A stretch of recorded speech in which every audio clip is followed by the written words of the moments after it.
Hi, this is Chris again with Nightfall Audiobooks. This is it.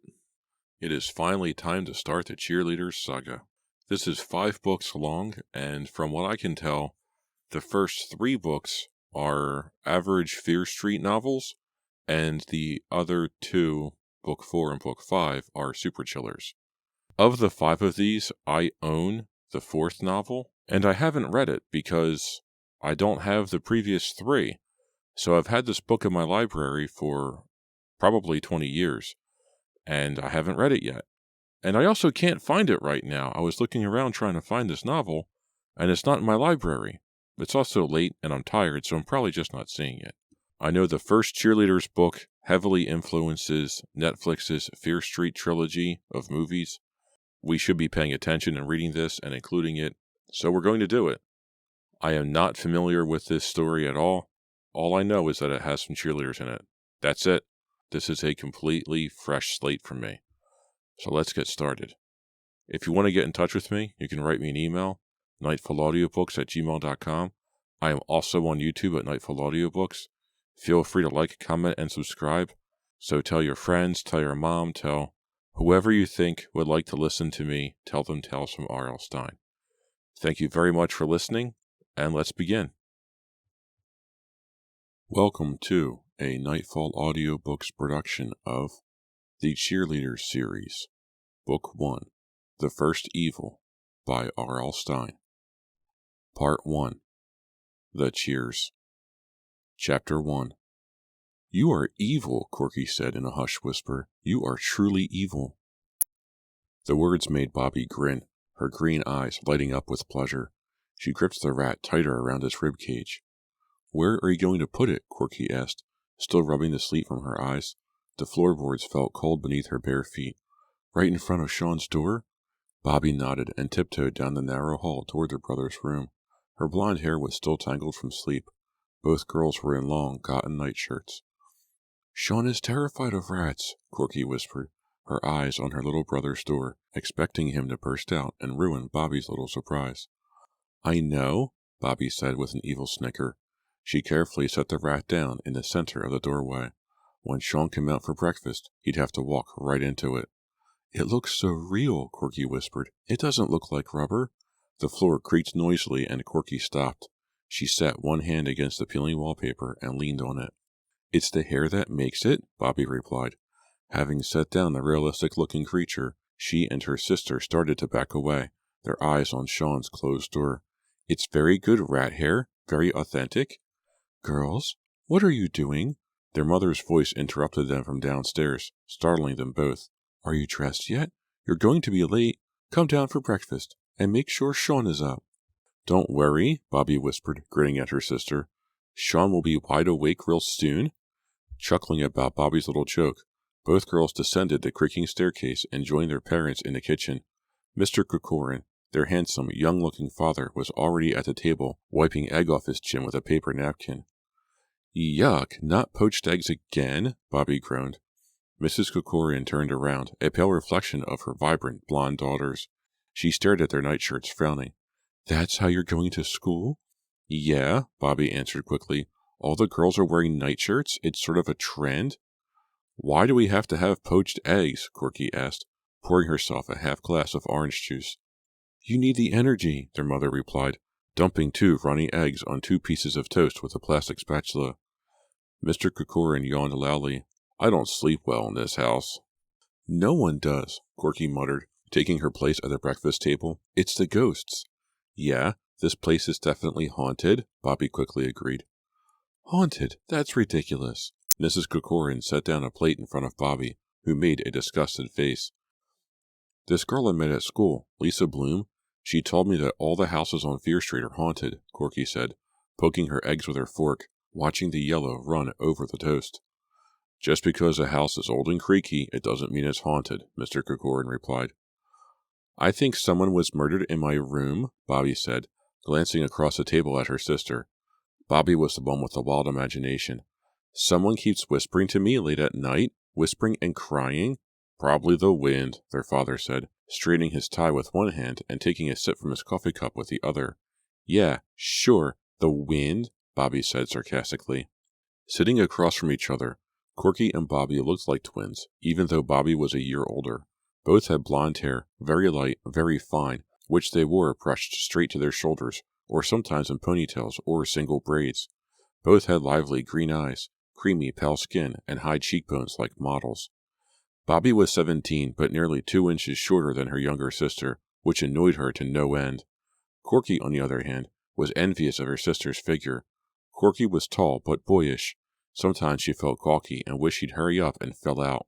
"Well, your brother is certainly not having any trouble sleeping in this house," Mrs. Corcoran said, heading toward the front stairs. "Didn't you wake him up?" They heard a deafening scream, a hideous scream of terror from upstairs. Sean had obviously discovered the rat.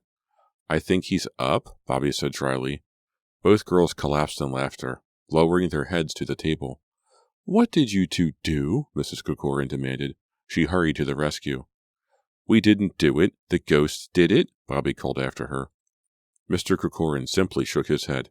He was used to having his daughters play tricks on Sean. They loved to take advantage of their brother's trusting personality. Taking another sip of coffee, Mr. Corcoran sighed, wondering what hideous thing they had just done to make poor Sean scream like that. The girls were still snickering when Sean entered the kitchen, fully dressed in faded jeans and a red Gap t-shirt, swinging the rat by the tail. "It didn't fool me at all," he told his sisters. "You always scream like that when you get up, right?" Bobby teased. "I just did it so you wouldn't be disappointed," Sean said, avoiding their eyes. Mrs. Corcoran followed him into the kitchen and rested her hands on his slender shoulders. "This house is creepy enough," she scolded the girls. "Do we really need rats?" Sean set the rat down on the breakfast table. Mrs. Corcoran quickly grabbed it away. "Not on the table, please. It's not as disgusting as these eggs," Bobby griped. Sean glanced from one plate to another. "Looks like rat puke." "Sean, please," his mother exclaimed. "Another delightful Corcoran family breakfast," their father said, pulling himself up and scraping his chair noisily back along the faded old linoleum. "Have your breakfast," Mrs. Corcoran told the girls, glancing at the clock. "Don't you have cheerleader tryouts this afternoon?" "If they'll let us try out," Corky said glumly. The light in her emerald eyes faded.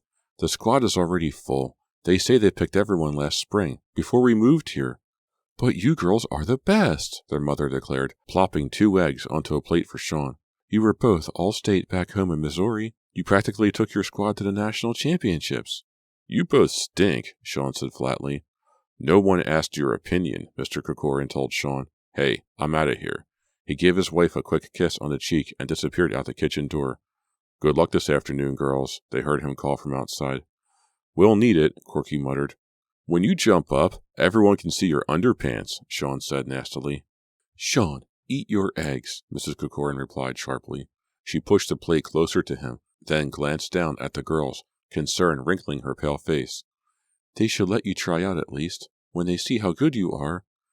"Miss Green said it was up to the girls on the squad," Corky said. "Who's Miss Green? The advisor?" their mother asked, pouring herself a cup of coffee. "Yeah, we met her and we met the squad captain, Jennifer something or other," Bobby said. "She seemed really nice." "So they'll let you try out?" Mrs. Corcoran asked, motioning for Sean to eat faster. "Maybe," Corky said doubtfully. "We'll see after school," Bobby said. She took a final bite of toast, pushed her chair back, and hurried upstairs to get dressed. "You two could put Shadyside High on the map," Mrs. Corcoran yelled after her. Corky laughed. "Mom, if it were up to you, we'd have it made." "But you stink," Sean said quietly. Then he opened his mouth wide so Corky could see the yellow egg inside. "You're gross," Corky said, frowning. "You stink," he replied. It seemed to be the refrain of the morning. "Knock it off," the mother scolded, rolling her eyes. "Hurry, get dressed. You're all going to be late." Corky took a last sip of orange juice, then headed upstairs, trying to decide what to wear. The kids at Shadyside were a lot more into clothes than her friends back in Missouri. She had the feeling that she'd need some new things, some short skirts, some tights, some leggings. "Oh!" She stopped at the landing and stared up at the hall railing. It took her a while to realize that she was staring at her sister. "Bobby!" she called. Bobby was dangling over the wooden railing, motionless, her arms hanging down. Her eyes were wide open in an unseeing stare, her mouth twisted in a wide O of horror. "Bobby!" Corky repeated, calling in a shrill voice she didn't recognize. "Bobby?" But her sister didn't move. didn't blink, didn't breathe.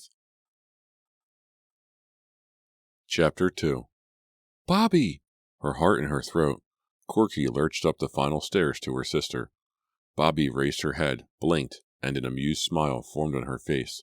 Gotcha, she said softly. Pushing with both hands against the railing, she raised herself to a standing position. Bobby, you rat, Corky cried, her heart still thudding. You weren't supposed to find me? Bobby said, still grinning delightedly that her little joke had worked so well. Sean was supposed to come upstairs first? Don't ever do that again, Corky cried, giving her sister a playful but hard punch on the shoulder. You know I'm nervous about this house, and trying out for cheerleading and everything. Nervous? Said Bobby, following her sister into the room they shared. Come on, Cork, lighten up. I mean, what's there to be nervous about? Her friends at Shadyside High were always telling Jennifer daily that she looked like the movie star Julia Roberts. In fact, Jennifer did have the actress's large, dark eyes and sensual, full lips. She was also tall and slender and moved with an easy grace. A friendly girl with a soft voice and high, tinkling laugh, Jennifer had been the popular choice for captain of the Shadyside High Tigers cheerleading squad. She and Kimmy Bass, the squad's energetic assistant captain, had been good friends since elementary school. But Jennifer also got along well with the other cheerleaders. She was so easy to know and to like, and as Kimmy put it, she isn't stuck up about anything. Kimmy buzzed around Jennifer like a frenetic bumblebee. With her round face topped by a mop of crimped black hair, her full cheeks had always seemed to be pink, and her slightly chunky shape, she proved a striking contrast to her friend. Their personalities were quite different, too. While Jennifer was soft-spoken, serene, and graceful, Kimmy was loud, enthusiastic, and so full of energy that she seemed unable to stand still. Standing under the basketball blackboard, Jennifer straightened her t-shirt over her gray sweatpants and waited for the other members of the squad to enter the gym. She glanced up at the big clock next to the scoreboard. 3:20. School had just let out. Time for cheerleading practice to begin. Kimmy was the next to arrive, the swinging double doors banging behind her as she hurried across the gym floor, waving to Jennifer. The bright overhead lights gave Kimmy's face a greenish tinge, Jennifer noticed, and as Kimmy drew closer, Jennifer saw that she had tiny beads of perspiration above her upper lip, a sure sign that Kimmy was worked up about something. Jennifer didn't have to guess what Kimmy was upset about. It had to be the two Kokorin sisters, who, Jennifer noticed, had slipped into the gym and were huddled together on the far side of the floor near a section of wooden bleachers that had been lowered during the last gym class. I just don't think it's right, Kimmy exclaimed, tossing her backpack to the floor, her round cheeks pink with excitement. We already have our squad, Jennifer. We've practiced all summer. They can't just barge in. I don't care who they are. Jennifer closed her eyes briefly. Evidently, Kimmy didn't realize how far her voice could travel in the big empty gym. Or perhaps she didn't care, but she was talking loudly enough for the Kokorin sisters to overhear every word. Shh, Jennifer whispered, gesturing with her eyes to the bleachers. Kimmy turned quickly, following Jennifer's gaze. I don't care, she repeated, just as loudly as before. She shook her mop of hair, as if shaking away Jennifer's warning. We can't let them try out, Jen. We just can't. It isn't fair. The other cheerleaders were filling into the gym now, dropping their books and backpacks beside the wall, greeting one another, leaning against the tile wall to stretch out. Kimmy's friend Deborah Kern entered and gave Kimmy a quick wave. She was followed by Heather Deal and Megan Carmen, who were best friends and always together. Entering last was Veronica Ronnie Mitchell, the only freshman to make the squad. Kimmy, they can hear you, Jennifer repeated, embarrassed. She turned to the bleachers, where the Kokorins were now sitting side by side on the bottom bench, their hands clasped tightly in their laps. You know, they're supposed to be terrific cheerleaders. Says who? Kimmy snapped, crossing her arms in front of her chest. They were all state back in their old hometown, Jennifer told her. And you know that cheerleading competition that's on ESPN every year? Yeah, we watch it together, remember? Kimmy said almost grudgingly. Well, their cheerleading team won it last year. That's how good the Kokorins are. But who cares, Jen? Kimmy cried emotionally, uncrossing her arms and gesturing with her hands. We have a great team, don't we? We work together so well. We've practiced together for so long, and... But maybe they can make our team even better, Jennifer said, refusing to raise her voice. After all, we want the very best girls we can get, don't we? I mean, maybe we could be All-State this year. Or be on ESPN or something. I agree with Kimmy, Deborah broke in, stepping up beside her friend. She was beautiful but cold-looking, with straight blonde hair cut very short and icy blue eyes. Deborah was an unlikely cheerleader. Short and thin, almost too thin, she seldom smiled. The only time she ever really seemed to come alive was when she was performing a cheer or a routine. Look at them, Jennifer said softly, turning her eyes to Corky and Bobby. They're here. We can at least let them do their stuff, don't you think? It won't hurt to watch them. But we had tryouts last spring, Kimmy insisted. Yeah, Deborah chimed in. We can't hold tryouts every week, you know. She fixed Jennifer with an icy stare. Is this a cheerleading squad or a debating team? A harsh voice rang out loudly. All of the cheerleaders turned to see Miss Green, their advisor, step quickly from her small office in the corner and move toward them with long, quick strides. Dressed in tight white tennis shorts, a gray short-sleeved t-shirt, and black high tops, Miss Green was a compact woman with frizzy brown hair, a plain face that naturally seems to fall into an angry expression, and a husky voice that always sounded as if she had a bad case of laryngitis. She taught health and phys ed, and had a reputation for being tough, a well-deserved reputation. We have 3 new routines to learn by Friday night, she called out loudly, her voice echoing off the tile walls of the vast gym. So what's holding things up? Or have you learned the new routines already? We're trying to decide about them, Kimmy said, glancing first at Jennifer, then pointing to the Kokorin sisters, who had climbed to their feet. It's up to Jennifer, Miss Green said, staring at Jennifer. The captain decides. Kimmy, obviously miffed, made a face. I like to see what they can do, Jennifer said, staring defiantly at Kimmy. I really think we should give them a chance. Okay, end of debate, Miss Green said brusquely. She waved to Corky and Bobby. Okay, you two, she shouted. You're on. I don't believe this, Kimmy muttered darkly to Deborah as they went to join the other girls against the wall. They stood beside Ronnie, and the 3 girls whispered among themselves, their expressions unhappy, as Corky and Bobby made their way across the gym. Are you nervous? Corky whispered to Bobby, her eyes on the cheerleaders huddled against the wall. Who? Me? Bobby replied with a peal of nervous laughter. Hey, come on. Why should we be nervous, Cork? We know we're good. Tell that to my shaking knees, Corky exclaimed.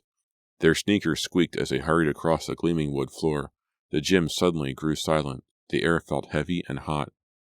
Show us whatever you like, Jennifer told them, flashing them an encouraging smile. Corky and Bobby each took a deep breath, glanced at each other for luck, stepped to the center of the floor, and huddled together. What should we do first? Corky asked her older sister. Let's start with some synchronized walkovers, Bobby suggested. Then let's show them our double cartwheel. Why are they staring at us like that? Corky asked, glancing over Bobby's shoulder at the silent cheerleaders. Like they hate us or something. Let's give them something to stare at, Bobby replied, grinning. Break a leg, Corky said. Chapter 3. Oh. The cry from one of the cheerleaders told Bobby that her spread eagle was as spectacular as she had planned. Up, up she leapt until she felt as if she could take off and fly. And then she shot out both legs, raising them up until they were perfectly straight. And then, in her most startling move, Bobby kept her legs outstretched as she gracefully floated down, hands high above her head, like a diving bird, into a perfect split. Then, before her stunned audience had recovered, she and Corky were into a powerhouse chant. First and 10, do it again. First and 10, do it again. Go Tigers! It's going okay, Bobby thought. At least they're not glaring at us anymore. She glanced at her sister, gave her a quick nod, their signal for their big finish, and jumped onto Corky's back, a perfect pony mount. Then one swift move, up, arms up, and up again, into the shoulder stand they had practiced day after day until their shoulders and backs were red and sore. Good, Bobby thought, standing straight and tall on Corky's shoulders, feeling Corky's hot hands lock onto the back of her legs. She smiled confidently, hands on hips. Then, without losing her smile, she suddenly dived off Corky's shoulders. The cheerleaders gasped as she plummeted straight out. She completed a perfect flip and landed, standing on both feet. And then the sisters moved into a repeat of their double cartwheel. Corky grasped Bobby's ankles as Bobby grasped Corky's ankles, and the 2 girls rolled across the floor. They stood up with a final shout. Go Tigers! The 2 sisters ran off clapping. Bobby smiled at Corky as they leaned against the wall, catching their breath. "Wow, they're incredible," she heard one of the cheerleaders exclaim. "How'd they do that?" she heard another ask in a loud whisper. "You're putting on weight," Corky grumbled, rubbing her shoulders. "Wow, that was great," Jennifer said, smiling warmly, her dark eyes lighting up with genuine excitement. "Thanks," Corky and Bobby said in unison, smiling back at her. They were standing awkwardly in Miss Green's office, a small glassed-in enclosure in the corner of the gym. Seated at the wooden desk, Miss Green was searching the top drawer for some forms. The routine had been one of their best ever, Bobby thought. Sometimes she and Corky just clicked, and that day had been one of those days. All of the cheerleaders had been really excited and impressed, except for the one named Kimmy and her short blonde friend. They had remained stone-faced, even when all the other girls had burst into appreciative applause. "That was fabulous," Miss Green had called out in her husky voice.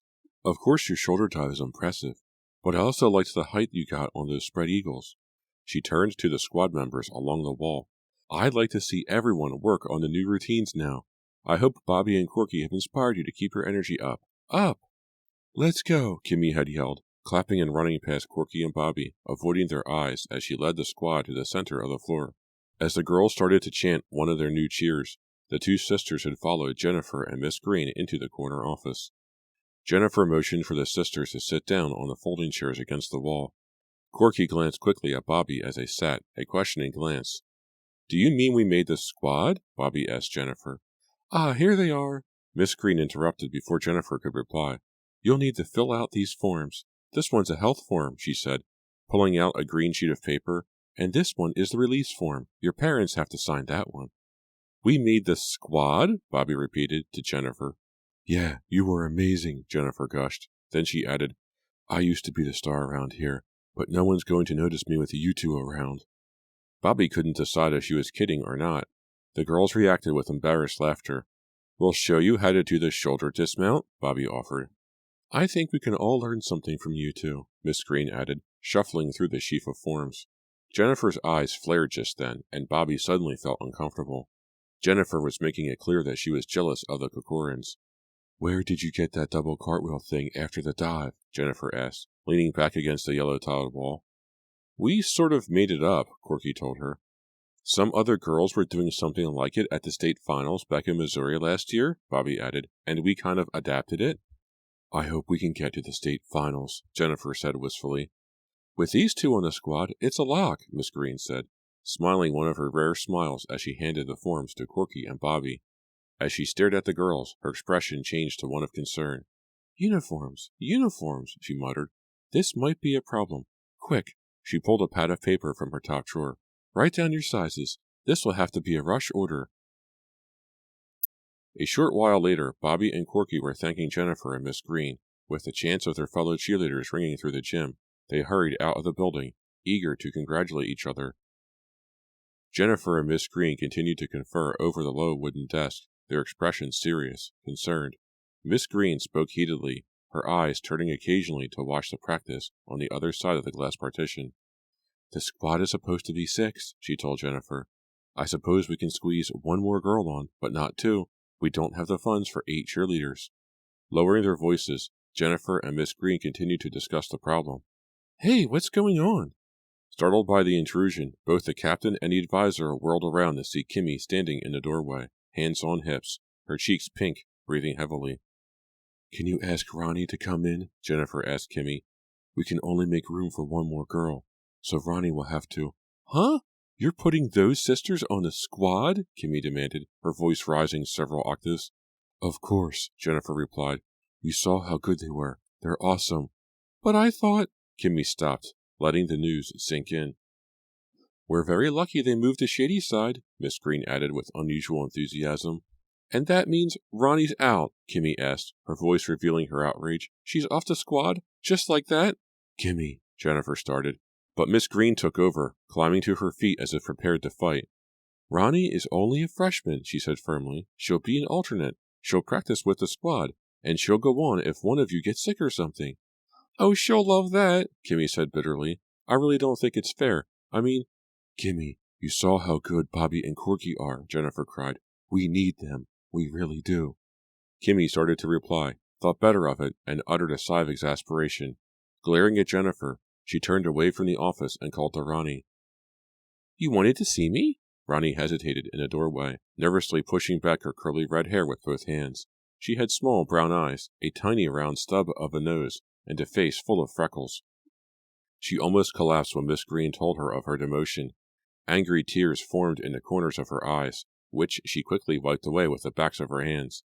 "We really don't have a choice," Jennifer said softly. "Yes, you do," Ronnie snapped back, her dark eyes flashing. "We have to think of what's best for the squad," Miss Green said, twirling a pen nervously between her fingers. "You'll have plenty of opportunity."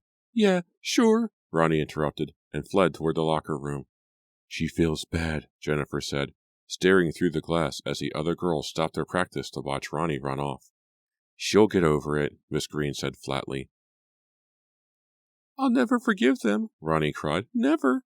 Kimmy and Deborah huddled around the freshman, trying to ignore the steamy, jungle-like air of the locker room.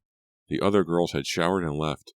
These three remained, talking, commiserating with one another, trying to decide what, if anything, they could do. "Those sisters had no right to try out," Kimmy agreed heatedly, putting a comforting hand on Ronnie's shoulder. "Not them," Ronnie insisted angrily. "Jennifer and Miss Green. It was their idea to kick me off." "We should all get together," Deborah said heatedly. "You know, sign a petition or something. I'm sure Megan and Heather would sign it too." She sat down on the bench and began to pull off her sneakers. Kimmy removed a white towel from her locker and mopped her forehead with it. "Wow, do I need a shower." "Yeah, maybe you're right, Deb. If the whole squad protests, if we all stand together, I'll bet we could get them to change their minds." Ronnie groaned and rolled her eyes. "What dream world do you live in?" she muttered. "The Kokorian sisters were all state, remember? Did you see the look on Miss Green's face when they did that shoulder stand and all those double cartwheels?" "She was practically drooling," Deborah said, shaking her head.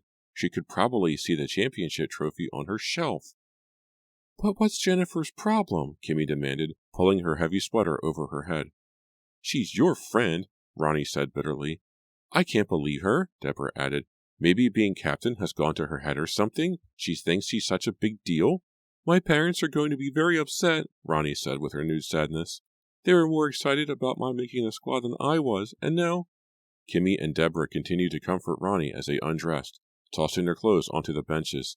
They carried their towels over to the concrete floor to the shower room. "I don't want to be an alternate," Ronnie complained, her voice breaking with emotion. "That's just stupid. I'd rather—" "If only the Kokorians would just go back where they came from," Deborah said, "with their long blonde hair and their big eyes and phony smiles." She put a finger down her throat and pretended to puke. "Yuck!" "They're not that bad," Ronnie muttered. "It's Jennifer. She had no right—" Kimmy stepped under the chrome shower head. She turned the knobs on the wall with both hands.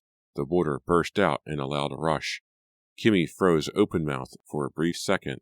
Then she started to scream.